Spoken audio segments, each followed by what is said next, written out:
माणुसकीला काळीमा फासणारी एक घटना काल नागपूरमधून उघडकीस आली।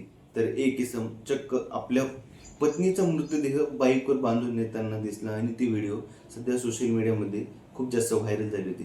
तर घडलं असं होतं की मध्य प्रदेश येथील सिवनी येथील रहिवासी असलेले गॅरिश अमित कुमार गेल्या 10 वर्षापासून नागपूर येथील लोणावळमध्ये वास्तव्यास होते।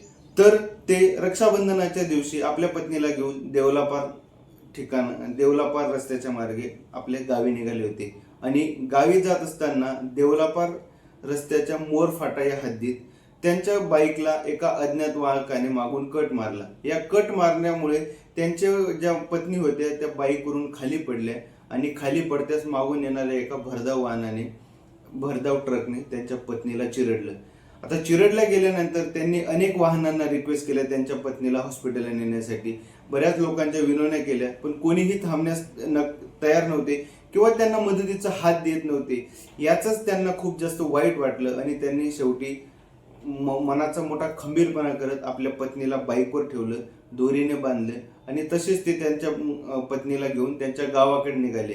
आणि अशीच एक व्हिडिओ एका अज्ञात इसमांनी शूट केली आणि ती सध्या सोशल मीडियात इतकी व्हायरल झाली की अक्षरशः संतापाची एक लाट उठली। म्हणून म्हणजे समाज माध्यमात बोलण्यात येते की खरंच माणूस माणसालाही होऊ शकत नाही, हे तितकंच खरं आहे।